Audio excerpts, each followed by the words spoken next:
Bien, nous allons reprendre nos travaux avec un autre éclairage, en tout cas différent, celui de la pédopsychiatrie, puisque Catherine Zitoun a accepté, je dois dire, au pied levé, puisque initialement c'était Dominique Bringard qui devait intervenir, qui a eu un accident.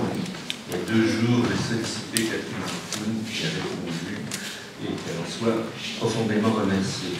Catherine Zitoun est chef de pôle du secteur de psychiatrie infanto-juvénile du 19e arrondissement à Paris. Elle est également docteure en psychopathologie et en psychanalyse. Et elle a dirigé tout récemment, un ouvrage collectif sur la bientraitance aux éditions, je ne me souviens plus. John Livet. Joint. Oui.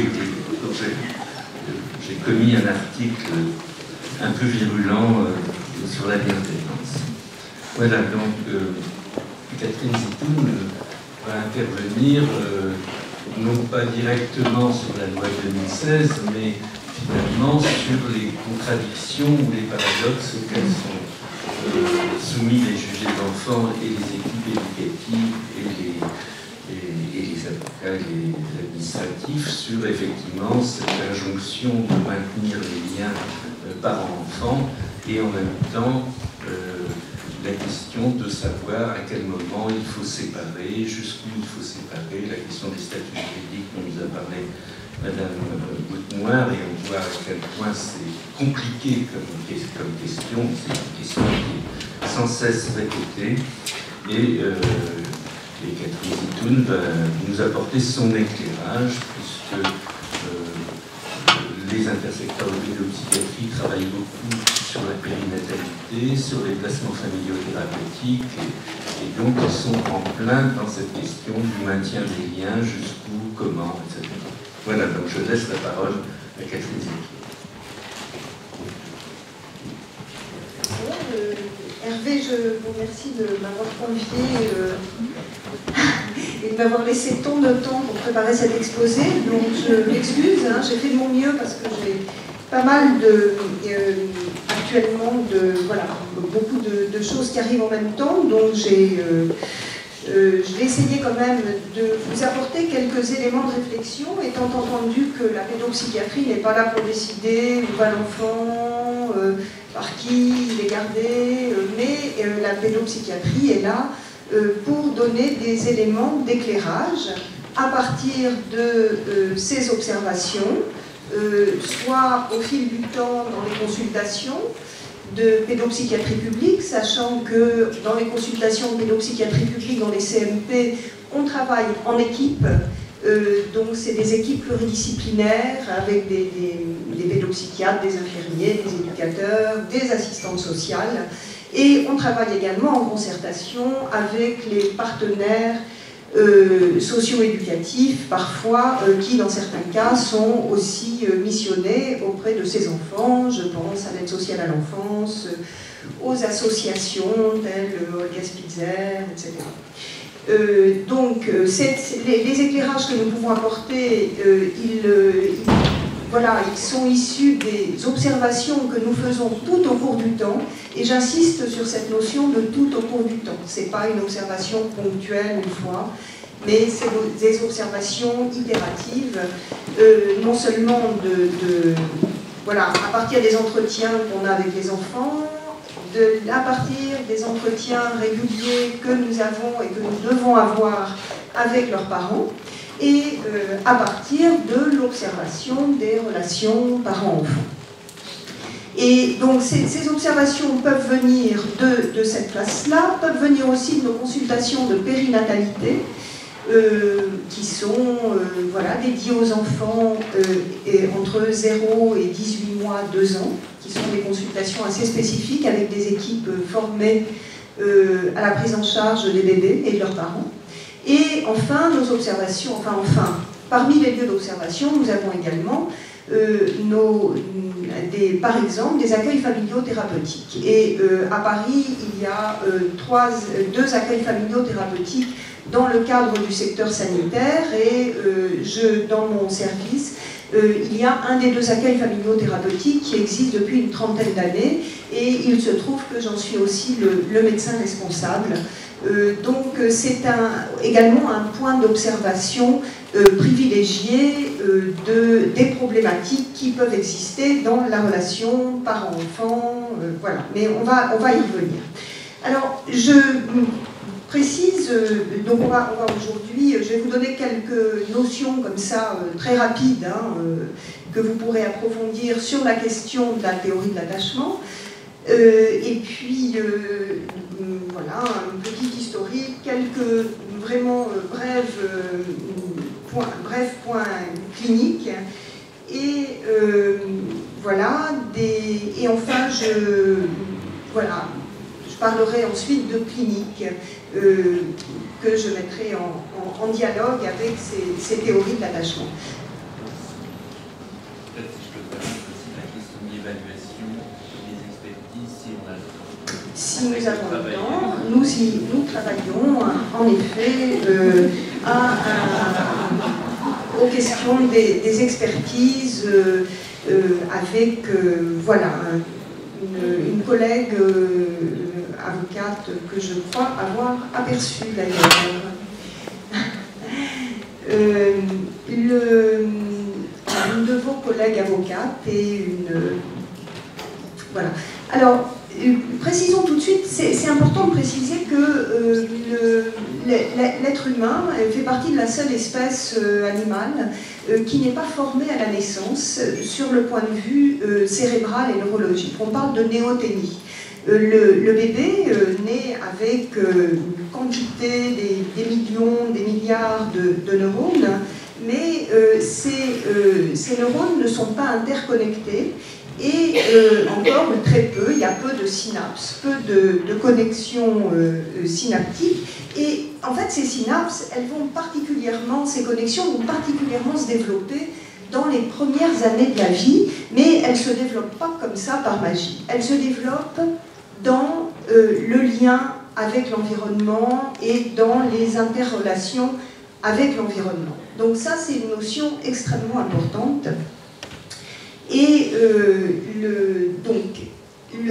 en ce qui concerne l'historique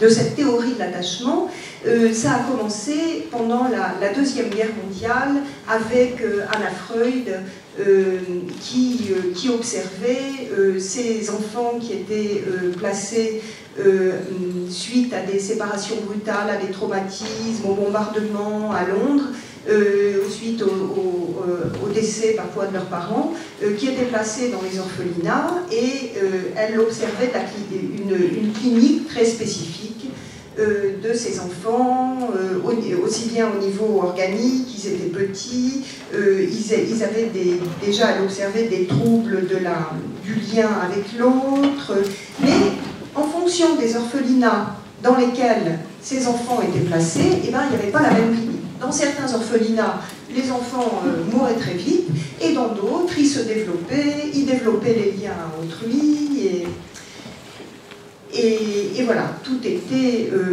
se passait mieux. Donc on peut déjà voir qu'en fonction du milieu où se placent, où vivent, où se développent les bébés, pour, disons, une population de bébés qui a vécu les mêmes choses, ils ne se développent pas pareil en fonction du milieu. Et ensuite, ces travaux sur cette théorie de l'attachement ont été poursuivis par Bowlby dans les années après-guerre, et ensuite il a théorisé cela dans les années 70, avec notamment dans son livre Attachement et perte. Et ensuite, il y a d'autres noms importants, Margaret Ainsworth, qui a également, dans les années 70, développé les modes d'attachement. Mais voilà. Alors, Bowlby, quand quand il a travaillé sur la théorie de l'attachement, il a fait un mixte entre les apports de la psychanalyse, et particulièrement Winnicott, un mixte entre les théories de l'évolution et un mixte aussi avec les théories cognitives. Et c'est-à-dire que dans les théories de l'évolution, il y a des comportements qui perdurent et qui sont nécessaires à la survie à la survie de l'espèce et au développement de l'espèce. Je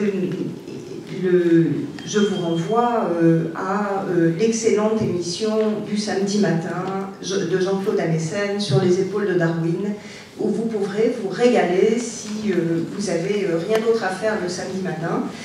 Et sinon, vous pouvez les podcaster et vous apprendrez énormément de choses. Et vous vous régalerez. Pour revenir à Bowlby et à nos bébés, donc ce qu'observe Bowlby et ce qu'il théorise, c'est que les bébés ont de manière innée.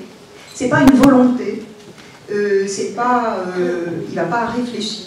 C'est inné, c'est à l'intérieur dès sa naissance, pas tout de suite, mais à partir du 8e mois, 9e mois, il va développer des comportements qui vont viser à la proximité, à rapprocher l'adulte qui est en charge de lui. Cet adulte qu'on appelle le caregiver dans la théorie de l'attachement, c'est-à-dire celui qui prend soin.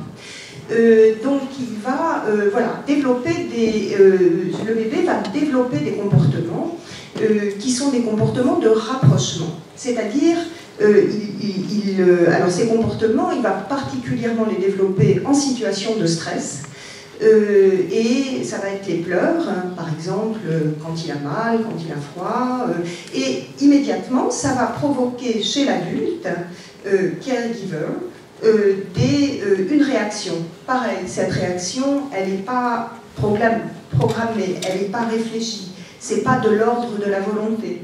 Pour ceux ou celles qui sont parents, qui ont été parents, qui ont encore cette chance inouïe de vivre ces premiers mois de relation avec un bébé, vous voyez bien que c'est quelque chose de très instinctif. Alors cet adulte, qui est le caregiver, il va, quand il va entendre le pleur du bébé, il va immédiatement arriver. En général, il est surtout dans les premiers mois de la vie, les premières années de la vie, dans une vigilance extrême, qui est vraiment une vigilance au niveau cérébral. Même le sommeil de l'adulte qui caregiver d'un nouveau-né, c'est le sommeil du veilleur.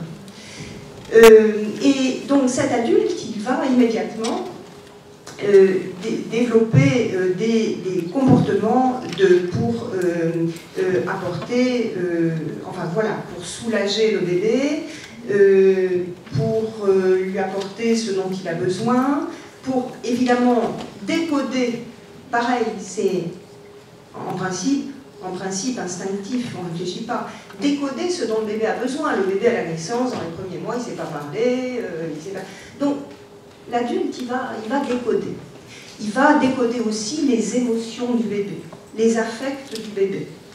Et puis, il va lui donner du sens.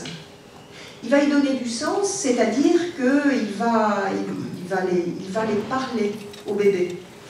Alors, il va les parler non seulement avec des mots, des phrases, mais il va les parler aussi avec la prosodie de sa voix. Il y a manière et manière de parler à un bébé. Quand vous écoutez vous-même ou les adultes parler à un bébé, vous voyez que vous ne prenez pas le même ton que lorsqu'on parle là comme ça entre adultes. Vous allez avoir des intonations différentes, vous allez avoir une prosodie de la voix différente. Alors quand l'adulte vient réagit à l'appel du bébé, qui développe ses comportements visant à appeler la proximité, il va développer toute cette gamme de comportements. Par exemple, je parle de prosodie, si le bébé pleure, qu'est-ce qu'il va faire l'adulte? Est-ce qu'il va faire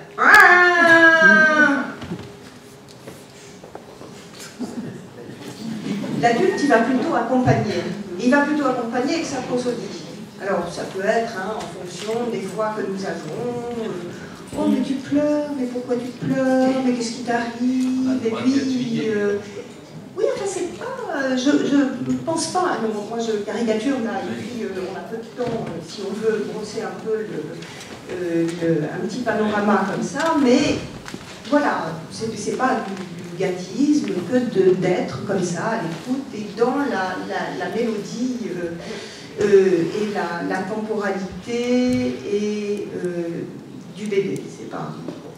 Alors, cet adulte, il va développer tous ces comportements qui vont viser bien sûr à apaiser le bébé également il va mettre du sens sur les émotions du bébé. Et ça, c'est quelque chose de très important. C'est-à-dire que, particulièrement quand le bébé a des affects négatifs, la tristesse, la colère, même vous, je vous laisse faire quand vous aurez le temps, un petit panorama dans votre tête. Dans quel état ça vous met la colère? Dans quel état ça vous met? Vous êtes très en colère, vous ne pouvez pas taper sur la personne qui vous a mis en colère, vous ne pouvez pas crier. Ça vous met dans quel état la colère? Eh bien, ça peut, à l'extrême, dans la tête, je parle du psychisme, ça peut vous mettre en miettes, en petits morceaux. Les grandes colères, ça vous met en morceaux. Sauf que vous, adultes, vous savez vous apaiser, enfin en principe, vous arrivez à trouver les modes d'apaisement, vous savez faire appel à des personnes qui peuvent vous aider à vous apaiser. Le bébé, c'est pas ça du tout. Le bébé, il sait pas ce qui lui arrive. C'est un orage cérébral qui le fait dans sa tête exploser en morceaux. Donc l'adulte arrive tout de suite, prend ce trop-plein de cette colère et va la prendre et va la restituer, va la détoxifier, va la restituer au bébé avec ses mots, avec des mots pour petit à petit apaiser le bébé. Ça, c'est ce que aussi, tout ça vient aussi des théories psychanalytiques de Bion. Voilà, les éléments alpha, les éléments bêta, je vous conseille aussi, si vous avez envie de vous documenter, d'aller aussi voir du côté de Winnicott, de Bion, qui sont toujours, qui sont encore très présents quand nous faisons une analyse, une réflexion autour de situations cliniques. Alors, en ce qui concerne notre bébé, ces âges où il développe particulièrement ces comportements visant à la proximité avec l'adulte, attention, c'est quelque chose de très physique, sensoriel, tout ça. C'est pas, une fois de plus, quelque chose de l'ordre du psychologique.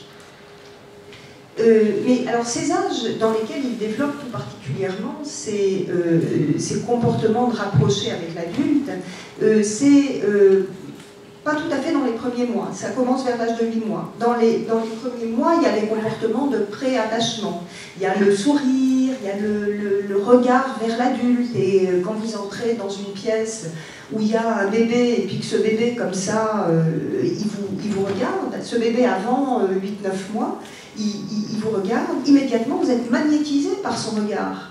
Il vous accroche comme ça. Mais à partir de 9 mois, c'est différent. À partir de 9 mois, le bébé, petit à petit, pendant les premiers mois de sa vie, a appris à faire la différence entre les différents adultes qui s'occupent de lui, si bien qu'il va pouvoir identifier un caregiver principal et puis des caregivers secondaires. Enfin, alors le caregiver principal, souvent dans nos sociétés, c'est la mère, mais pas toujours. Ça peut être le père, ça peut être les maternants, ça peut être... on va pas... caregiver. Voilà, alors à partir de ce moment-là, 9 mois jusqu'à l'âge de 24 mois, le bébé va bien faire la différence entre les caregivers et il va particulièrement développer des comportements visant à appeler l'attention de la mère. L'attention, la disponibilité, la disponibilité, ça c'est un mot, c'est très important. Alors, et à partir de là, il fera la différence et il va se sentir plus. C'est là qu'il va commencer, c'est ce que à l'époque on appelait dans les théories psychanalytiques l'angoisse du 8e mois, l'angoisse de l'étranger, parce que là il fait bien la différence.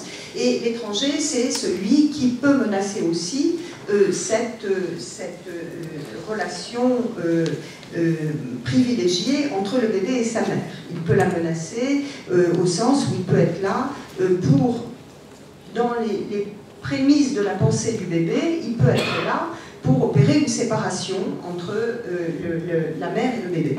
Donc voilà, ces comportements vont se développer et puis petit à petit, à partir de l'âge des 10 mois, 11 mois, 12 mois, le bébé va commencer à marcher et il va commencer à petit à petit explorer l'espace, mais il ne va jamais partir très très loin. Un bébé qui va bien, il va marcher et puis il va se retourner vers son caregiver pour voir si le caregiver est toujours là. Et puis comme le caregiver est bien là, le bébé va s'enhardir, il va continuer à explorer, puis petit à petit, il y a les parcs à jeux, il y a les autres, il y a les petits camarades de jeu dans les parcs à jeux dès l'âge de 1 an, 2 ans. Et hop, il va commencer à explorer, mais jamais trop loin, il va quand même vérifier que le caregiver n'est pas loin, guetter son regard, quêter son regard. Et comme le caregiver va lui dire « oui, tu peux y aller, je suis là », il pourra continuer à explorer.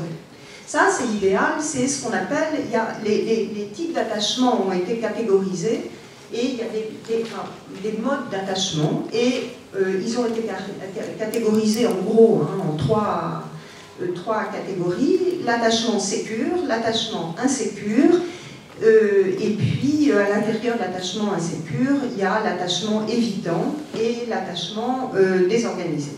Alors pour l'attachement sécure, c'est idéal, c'est bien ça, et puis ça va continuer ensuite. Quand le bébé va grandir, il va être un enfant, là il n'aura pas besoin forcément petit à petit de la présence physique du caregiver, mais il suffira qu'il pense au caregiver ou qu'il ensuite nos adolescents ils vont explorer le monde, mais dès qu'il y a un problème, ils vont téléphoner pour s'assurer de la permanence du caregiver. Et puis adulte, on continue sur cette même base, sauf qu'on a intériorisé ce lien d'attachement et il nous suffira, quand on a besoin d'être sécurisé, de penser à la personne qui nous procurait comme ça ce lien particulier et cette assurance et cette réassurance particulière, il nous suffira d'y penser pour être apaisé dans les moments de stress, etc. Donc c'est des comportements qui continuent tout au long de la vie. Alors, je vous ai parlé des attachements sécures, et puis il y a les attachements insécures. Alors les attachements insécures, c'est, voilà, soit le bébé, par exemple, dans l'attachement sécure, le bébé va, quand l'adulte va revenir, eh ben, il va taper des mains, il va lui montrer qu'il est content. Alors du coup, comme l'adulte voit que le bébé est content, lui, il va être aussi super content d'avoir été reconnu par le bébé, et ça va développer comme ça une interrelation entre les deux. Dans l'attachement insécure, et puis alors dans l'attachement sécure, quand l'adulte n'est pas là, le bébé se met à pleurer. Dans l'attachement insécure, notamment l'attachement évitant, là, le bébé n'a pas de réaction quand l'adulte s'en va, et puis quand l'adulte revient, il n'a pas de réaction non plus. Et puis plus tard, il aura beaucoup de mal à... il ne pourra pas nommer ses émotions, nommer ce que ça lui fait d'être loin, nommer ce que ça lui fait quand le... et puis, il aura également enfin voilà, c'est dans ces attachements évidents. Par exemple, ça peut être... mais on va y revenir, je ne veux pas... mais par exemple, enfin quand même, des bébés, des enfants qui ont été victimes de maltraitance, l'adulte, ou plus tard pourra dire tout va bien, et puis en même temps, il va dire d'un ton très neutre, oui, j'ai été maltraité, il donne des cris, mais un tel, mon parent me frappe et tout, mais avec une neutralité affective parfaite. Là, ça cloche. En principe, quand on évoque ses souvenirs, ça provoque de l'émotion, ça... Voilà. Donc, et puis il y a les modes d'attachement désorganisés. Alors là, c'est pour le troisième mode d'attachement, c'est ces modes d'attachement où psychiquement le bébé explose en miettes, n'arrive pas, enfin, dans sa tête, hein, c'est le psychisme qui explose. Il n'arrive pas du tout à se calmer. Voilà. Alors ensuite, pour les modes d'attachement insécures, ça va donner une certaine symptomatologie. Plus tard, quand l'enfant aura 5, 6, 7 ans. C'est par exemple, ça peut être une plus grande sensibilité au regard de l'autre, ça peut être une plus grande impulsivité, ça peut être une difficulté à se calmer quand on est en difficulté, ça peut être, enfin voilà, c'est toute une gamme de symptômes, mais attention, tous ces symptômes observés ne sont pas forcément liés à ça. Voilà. Je vois des choses importantes à vous dire. Alors, bien sûr, tous ces comportements liés à l'attachement vont permettre le développement du bébé et de l'enfant, à la fois du point de vue émotionnel, cognitif, affectif et cognitif aussi. Et puis, le bébé, l'enfant, va pouvoir ensuite réfléchir et communiquer à propos de ses émotions. Alors, on a beaucoup parlé du bébé, l'adulte maintenant. Alors l'adulte, en fonction de ce qu'il est, de son histoire, de ce qu'il vit dans le présent, il va pouvoir répondre de manière plus ou moins adéquate, de manière plus ou moins immédiate, en fonction de l'âge du bébé, aux appels du bébé, visant au rapprocher.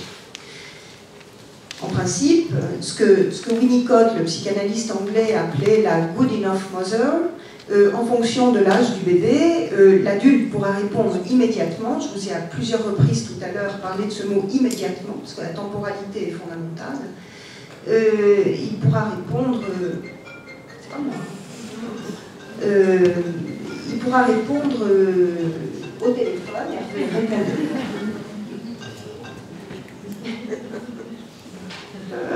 non mais c'est peut-être votre bébé qui vous dit mais papa fais quelque chose. Alors j'en étais où? Oui, immédiatement. Alors le Winnicott parlait de good enough mother, c'est la mère qui peut répondre immédiatement à un bébé de quelques jours quand le bébé pleure et qui sera immédiatement ou presque distinguer qu'est-ce qui se passe pour le bébé, il a mal au ventre, il a soif, il a trop chaud, etc. etc. Voilà. Alors, le parent, donc je reviens à de l'attachement, les caregivers, en fonction de leur histoire, de leur propre histoire avec l'attachement, vont répondre de manière plus ou moins adéquate. Et ça, c'est important, mais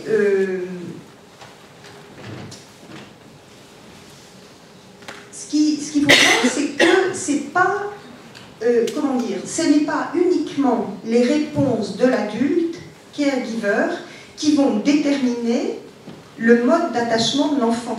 Attention, on pourrait facilement dire tiens, cet enfant, il a voilà, son parent a répondu de manière non adéquate, il a répondu trop tard, il l'a laissé seul pendant 3 heures à brailler, à avoir soif, à avoir mal. Bon, donc l'enfant a développé un mode d'attachement insécure. Ça serait trop facile de dire ça, et n'oublions jamais qu'il n'y a jamais de cause unique. On est depuis longtemps au mouvement, mais c'est encore là au fond de nous, parce que je crois que ça fait aussi partie des racines culturelles, disons, de notre civilisation judéo-chrétienne, de dire une cause, un effet. Non, dans nos raisonnements en psychopathologie, c'est toujours un effet, il y a un faisceau de causes. Et ces causes peuvent être elles-mêmes en interaction les unes les autres. Donc, ça serait trop simple de dire, ben voilà, ce bébé a développé un mode d'attachement insécure parce que le caregiver n'a pas répondu de manière adéquate, ou n'était pas là, ou ci ou ça. Et puis, le caregiver aussi, il va répondre de manière plus ou moins adéquate en fonction de l'état psychique où il est. Parce que, par exemple, si à un moment ou un autre, je sais pas, je dis n'importe quoi, hein, on a repris son travail à partir de 6 mois, 8 mois, on va chercher le bébé en nourrice. Et puis dans la journée, on a eu une contrariété au travail, on a eu 3 heures d'embouteillage pour rentrer, je dis n'importe quoi. Hein. Et ben, quand on arrive chez soi, on a la tête pleine, il y a de l'électricité qui circule dans tous les neurones parce qu'on en a jusque-là, on n'est pas disponible tout de suite. D'accord? Et je crois d'ailleurs que dans les propositions éducatives, c'est bien d'avoir des petits sas de décompression avant de retrouver le bébé et puis d'arriver et d'avoir évacué ailleurs que sur le bébé toutes les tensions qu'on a pu vivre pendant la journée. Donc, en fonction de l'adulte, il va répondre de manière aussi plus ou moins adéquate en fonction de ce qu'il a vécu, soit de manière très temporaire, soit de manière plus durable, un décès dans la famille, une séparation, un déménagement, et puis il va répondre aussi au bébé en fonction de sa propre histoire et de ses propres liens d'attachement. Mais c'est pas tout, parce que ce bébé, eh bien, tous les bébés ne vont pas répondre pareil. Et là, il y a vraiment, c'est très documenté au niveau, enfin, il y a eu beaucoup d'expériences qui ont été faites et d'observations qui ont été faites.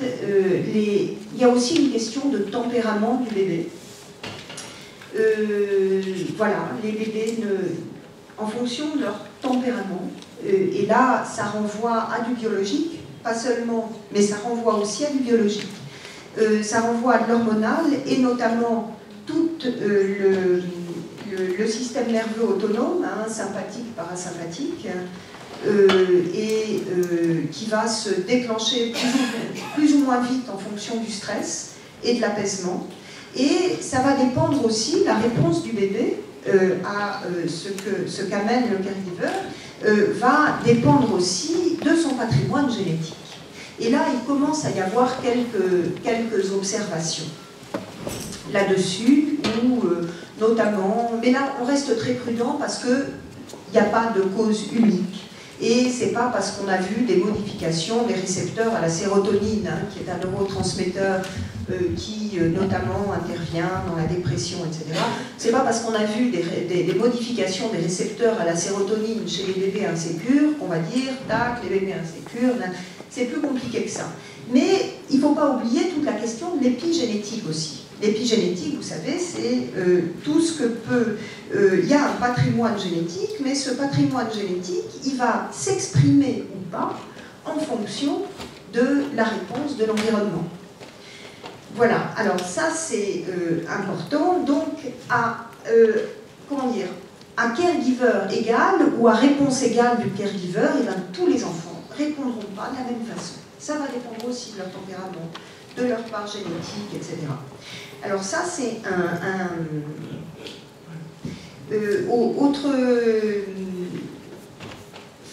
qui est important aussi, après on va revenir à des considérations plus concrètes, plus cliniques, il faut voir aussi que les comportements d'attachement sont façonnés par, non seulement par le premier modèle de l'attachement, c'est-à-dire les premiers liens et les premiers liens d'attachement qu'a développé le bébé avec son caregiver, et il va y avoir une empreinte de cela.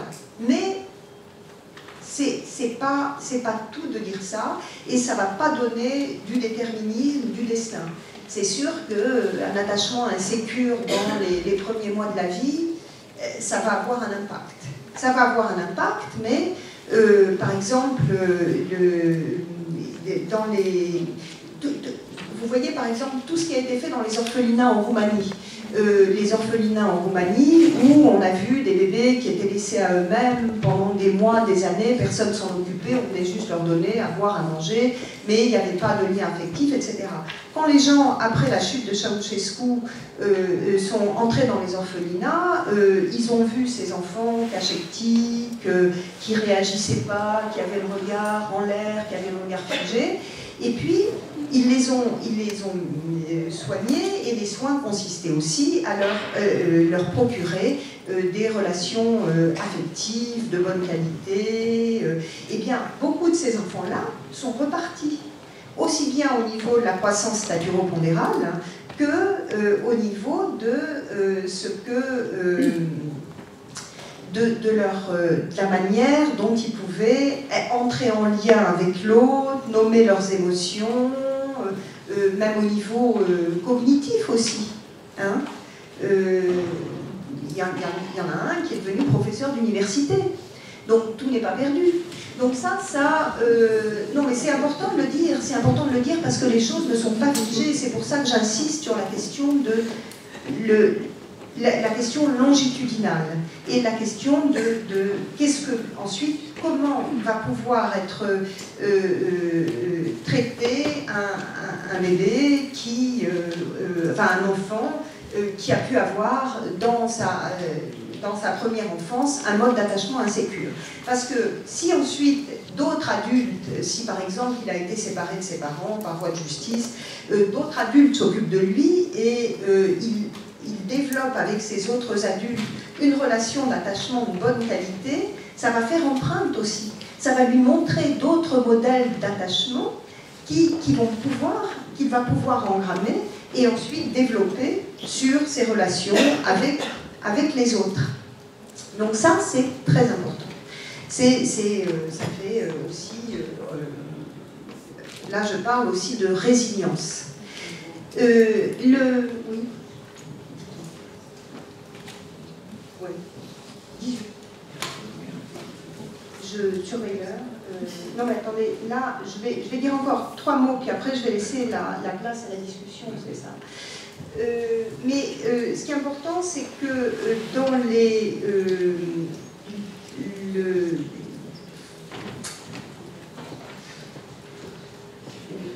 je pense que, voilà, il y a des parents qui sont en grande difficulté, et maintenant, avec la loi de 2016, grâce aussi à la consultation du 4e mois, on peut repérer très tôt ces choses-là dans la relation du parent à son bébé. Et là, il y a tout un travail qu'on peut faire, idéalement, évidemment, dans la périnatalité, avec, voilà, d'une part, aider le parent au niveau social, quand il en a besoin, aider le parent au niveau des soins, voire au niveau psychiatrique quand il en a besoin, et puis, aider la relation caregiver-bébé à se développer par ce que j'appelle, moi, des tuteurs de la relation. C'est-à-dire aider le parent à soit lui donner un modèle de la manière dont à la fois lui donner un modèle de la manière dont on peut répondre au bébé, et puis petit à petit l'encourager, le porter. Vous voyez, comme un tuteur, la relation elle n'est pas encore là, mais nous on va mettre le tuteur, et puis petit à petit la relation elle va pouvoir se développer sur le tuteur qu'on propose. Et puis, sinon, il y a d'autres... Ce tuteur, il pourra avoir lieu plus tard, notamment dans les questions de... par exemple, dans les séparations qui ont été ordonnées par le juge pour enfants, quand l'enfant arrive quand l'enfant est en foyer ou en pouponnière au foyer ou en accueil familial thérapeutique ou en placement familial. Et là, souvent, nous avons affaire en accueil familial thérapeutique à des enfants qui ont tous des pathologies du lien. Des pathologies du lien, des troubles de l'attachement. Et là, il y a tout un travail intensif qui se fait, d'une part pour soigner l'enfant, mais d'autre part pour, d'une part, évaluer la relation parent-enfant, et d'autre part, voir si on peut la tutoriser. La tutoriser autrement, et c'est tout le travail que font d'une part les organismes de médiation, il y en a plusieurs, et il devrait y en avoir beaucoup plus, et par ailleurs ce que nous faisons nous dans nos accueils familiales thérapeutiques. Hein. On organise, là vous pourrez parler, il y a des intervenants de l'accueil familial thérapeutique dans la salle, Delphine Saliou, qui a bien l'habitude de ces médiations, et qui les fait remarquablement, ces médiations parents-enfants, caregiver-enfants, qui permet comme ça de tutoriser et de développer cette relation. Et alors, je vais terminer, j'ai envie de dire, je commence juste là l'exposé, il y avait le préambule, c'était l'attachement, mais tant pis. Tant pis, c'est juste, j'ai fait que le préambule, et je vous donne juste une dernière piste, c'est, il y a des fois où on va évaluer. On va évaluer si c'est possible de travailler sur le lien, et dans ces cas-là, on va le faire. Et puis, il y a certaines fois où une évaluation qui est faite soit au niveau clinique, soit par une expertise psychiatrique spécifique, c'est-à-dire l'expertise psychiatrique qui peut être demandée par le juge pour enfants, elle va pas seulement observer la pathologie du parent, de chacun des parents, la pathologie de l'enfant, mais elle va prendre du temps à observer et le lien parent-enfant. Et ça se fait pas en une demi-heure, ça se fait pas en une heure, ça se fait sur le temps. Une expertise psychiatrique en pédopsychiatrie, ça devrait se faire sur le temps et sur plusieurs observations. Et les observations, c'est pas une demi-heure, hein, c'est une demi-journée où on prend le temps de jouer avec l'enfant et son parent ou ses parents, et puis on va la réitérer une fois, 2 fois, 10 fois, le temps nécessaire. Et en tout cas, il y a des fois où on peut voir qu'il y a du travail possible. Il y a certaines fois néanmoins où, en fonction de la psychopathologie et de la psychiatrie du parent, c'est pas possible. C'est pas possible et il faut aussi le reconnaître. Un parent qui a un trouble psychiatrique de type paranoïa, la paranoïa c'est complètement verrouillé. Et moi, j'ai jamais encore vu de paranoïaque se transformer. Je l'ai cru à un moment, une fois j'avais un patient, et je trouvais qu'il allait mieux, et il me disait qu'il faisait du yoga. Ah, je me suis dit, alors là, c'est magnifique. Le yoga arriverait donc à bout de la paranoïa. Et j'étais ravie. Et seulement, sauf qu'au bout d'un moment, je me suis rendu compte que, en fait, j'avais cru qu'il allait mieux, mais parce que j'évitais absolument, sans le vouloir, hein, c'était comme ça, mais j'ai réalisé après coup que j'évitais toutes les zones gâchettes. Les zones gâchettes, c'est-à-dire les zones qui déclenchent la paranoïa, qui est un délire en secteur. Voilà, alors il y a des parents, donc ça, voilà, on ne peut pas faire grand-chose, et cette relation de l'enfant avec le parent paranoïaque est toxique. Sauf que le parent paranoïaque, ou le parent pervers narcissique, qui est un truc très à la mode, ou le parent pervers, il peut très très bien présenter devant les interlocuteurs. Le parent paranoïaque, ça ne se voit pas toujours. Parfois, c'est nous-mêmes, on peut mettre des années à le repérer. Parce que, à la différence de la paranoïa, maladie psychiatrique qui va être internée, parfois en HO, hein, en hospitalisation d'office, certaines pathologies psychiatriques du parent ne vont pas s'exprimer. Elles vont être latentes, elles ne s'exprimeront que dans le lien à l'enfant. Que dans le lien à l'enfant. Je pense par exemple au syndrome de Munchausen par procuration. D'accord ? Ça, on ne le voit pas comme ça, le syndrome de Munchausen par procuration. Nous, on le voit au bout d'1 an ou 2 ans d'accueil familial thérapeutique. on commence à le déceler, et au bout d'un an d'observation en accueil familial thérapeutique, je dis un an, ça peut être quelques mois, ça peut être un an, mais ça prend du temps. Tout ça pour dire que voilà, il y a certaines pathologies quand même qui ne sont pas visibles à l'œil nu, même, et nous, professionnels, qui avons en principe des formations de pédopsychiatres et des formations de psychiatres d'adultes, on met parfois des mois et des années à les déceler. Donc c'est pas en une demi-heure ou en une heure d'entretien, que ce soit avec un psychiatre, que ce soit dans le cabinet d'un juge, que ce soit dans le cabinet d'un avocat, qu'on va voir ça. Qu'on va repérer ces pathologies. Et ces personnes donnent le change. Je pense aussi aux parents qui ont ces problématiques perverses, qui vont vous monter des trucs parfaitement ficelés, et vous allez vous dire, nickel, on peut continuer comme ça. C'est plus compliqué que ça. Et voilà. Alors, je vais m'arrêter là. Il y a plein de choses à dire, mais on laisse quelques instants pour la discussion. Oui, merci beaucoup Catherine Zitoun. C'est vrai que le temps est parti.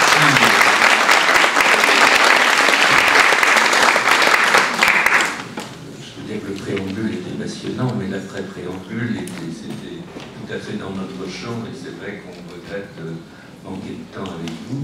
Et il me semble qu'il y a deux points qui me paraissent essentiels. C'est tout ce que vous avez dit sur la tentation du causal linéaire, c'est-à-dire qu'à une seule cause, et à ce moment-là, la réponse serait le classement sur des attachements insécures, sans rentrer dans la complexité. Or, on voit bien que dans les signalements qui sont faits, enfin les informations préoccupantes, pardon, qui sont faites au juge des enfants, on est beaucoup dans le causal linéaire, quelque chose de très simplifié. Et l'autre point, enfin, que vous avez bien développé, c'est la complexité d'une évaluation, la complexité, le temps qui est nécessaire, et effectivement, est-ce que le temps clinique et le temps juridique judiciaire peuvent toujours coïncider? Et je pense quand même beaucoup à ce que disait Maurice Berger, et il disait au fond, c'était présenté de façon tellement, je dirais, un peu caricaturale, c'est-à-dire que si l'évaluation montre qu'il y a une incapacité des parents, il faut un placement durable. Et on est constamment dans les modifications de la loi ou dans les allers-retours de la loi, confrontés à cette question d'une tentation de la rupture des liens à partir d'évaluations qui sont souvent pas forcément très bien faites. Je ne sais pas s'il y a des questions. Oui.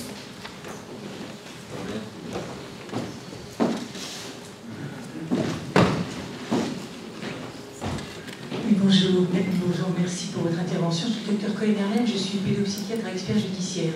Donc ce que vous venez de dire m'intéresse au plus haut point parce que et ça pose pour moi vraiment le cadre dans lequel, en tant qu'expert, on intervient quand on est mandaté par un juge. Parce que effectivement, c'est vraiment dans le temps, sur le long temps que l'examen devrait pouvoir se faire. Or, vous savez comme moi que ça n'est guère possible, c'est-à-dire quel expert, quel pédopsychiatre, j'ai envie de dire simplement, peut prendre comme ça 1, 2, 3, 4, 5, voire 6 demi-journées, et même à des temps différents sur un long temps, pour pouvoir réaliser une véritable expertise du lien. C'est vrai qu'on est dans des conditions où effectivement la temporalité du judiciaire n'est pas la même que la temporalité clinique, et je trouve qu'on est dans une situation paradoxale. Et je trouve ça très très compliqué, et je me demande, et je vous demande en même temps, puisqu'il y a des magistrats ici, s'il n'y aurait pas des modalités différentes quand on interpelle les experts pour effectivement évaluer ce type de lien. Merci. Il y a quelque chose qui existe déjà, c'est notamment la consultation de la rue de Danzig, je ne sais plus comment ça s'appelle, le COPES, voilà, qui fait du très bon travail. Le problème, c'est que, bon, d'une part, c'est privé. Il ne faut pas oublier qu'une expertise psychiatrique, c'est 1 400 €, si je ne me trompe pas, payée, non? Encore faut-il être payé. Oui, mais en théorie. Notre ministre de la Justice a C'est pas quand c'est l'assistance éducative, c'est pas tout payer ça. C'est quand c'est les juges aux affaires familiales demandent une expertise.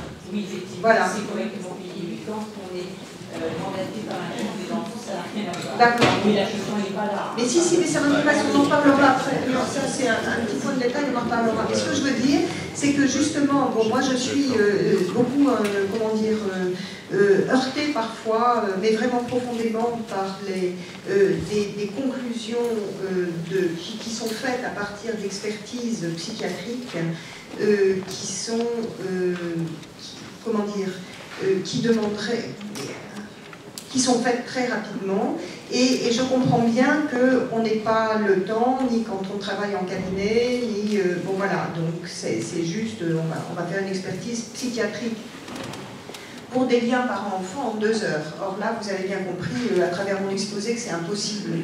Et c'est pour ça que nous proposons, je travaille avec Maître Catherine Brault, à un projet d'expertise psychiatrique qui serait mené par les secteurs de psychiatrie infanto-juvénile, et ça ferait partie de leur mission ponctuelle. Hein. On ne va pas faire, on va pas se mettre à statuer sur qui va la garde d'enfants, etc. Parce que là, on y passerait nos jours et nos nuits actuellement. Mais sur des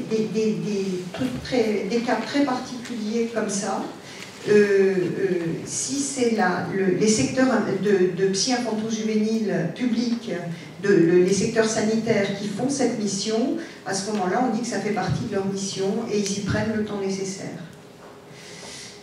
Voilà, pour moi, ça serait une des solutions, et ça se fait bien sûr en équipe. C'est pas une personne qui fait une expertise, c'est au moins un binôme. Voilà. Oui, on a déjà fait des essais Catherine Zitoun parlait du COPES, et c'est vrai qu'ils sont 2 à faire l'expertise, qui donne déjà une qualité de temps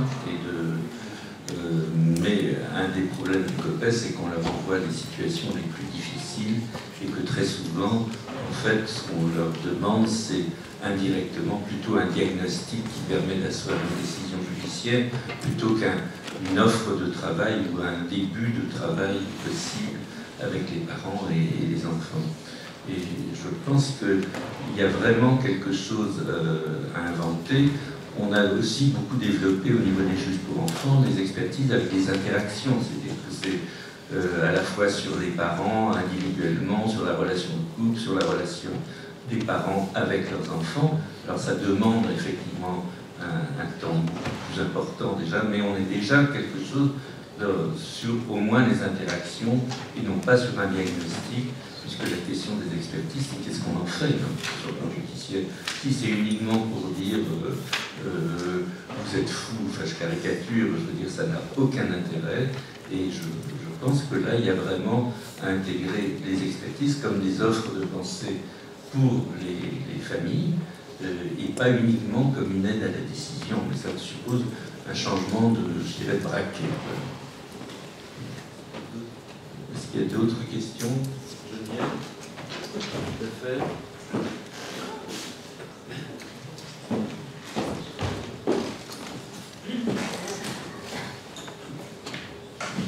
Je suis désolée, mais bon, voilà, ça surgit dans ma tête. Je trouve qu'on serait bien présomptueux, nous juges, de prétendre pouvoir rompre le lien.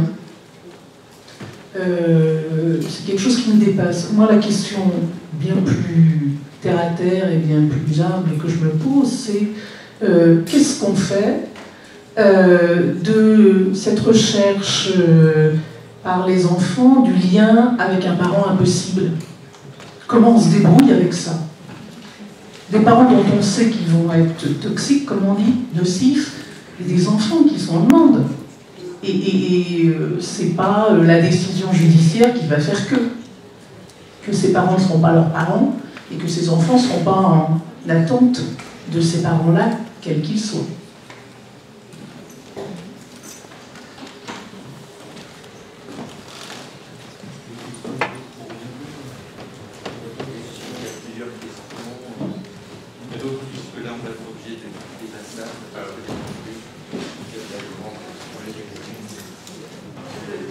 Ben, on va rester sur cette question parce que... non, mais je vais vous dire, il y a des fois où nous, dans nos trachées familiales thérapeutiques, qui est un lieu de soins intensif sur plusieurs années. C'est vraiment du soin intensif qu'on fait.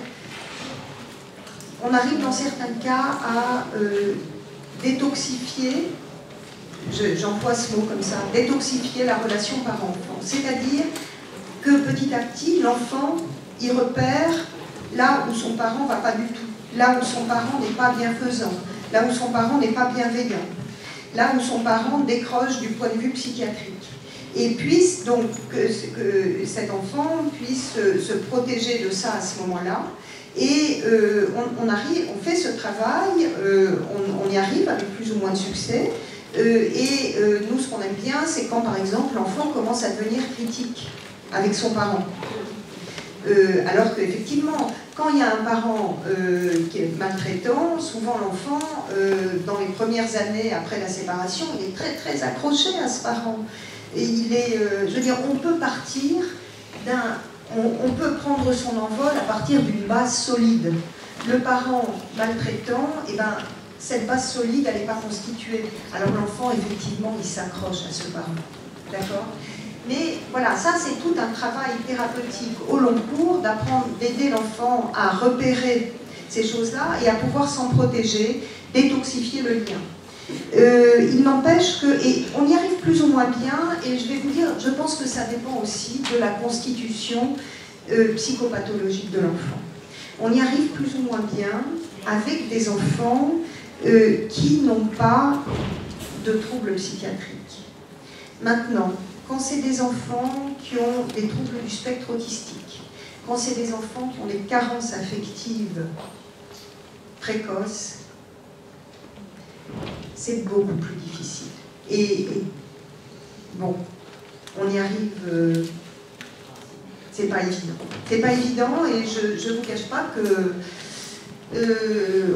on cherche toujours, on ne laisse jamais les bras, mais il y a des fois où on se dit waouh. C'est souvent ces enfants-là qui répondent à des miroirs aux parents avisants. C'est vraiment très complexe parce que là, c'est là qu'on met du temps en fait, à avoir ce raisonnement de dire mais est-ce qu'il n'y a pas une pollution vis-à-vis de ce parent? Finalement, est-ce que c'est pas l'autre parent qui a alerté et qui est bon finalement? Oui. Ça c'est peut-être encore une autre question. Nous allons conclure, mais je pense que la question de l'ultime question qui a surgi dans le cerveau brillant de Geneviève Lefebvre nous renvoie quand même à effectivement la différence entre le statut juridique, le lien juridique et le lien d'attachement.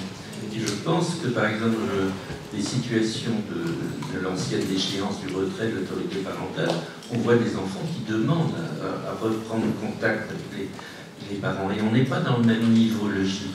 Et je crois que ce serait tout à fait intéressant d'avoir un travail un peu différencié entre la règle de droit et le statut juridique, et également, effectivement, ces liens d'attachement, parce qu'on voit bien qu'on est dans la complexité, mais je pense que ça nous donne un cadre de référence et de pensée qui est plus dynamique, en tout cas.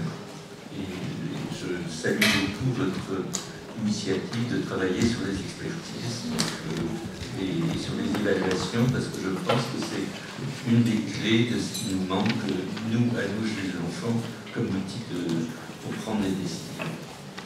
Voilà, en tout cas, nous allons interrompre la session qui reprendra cet après-midi.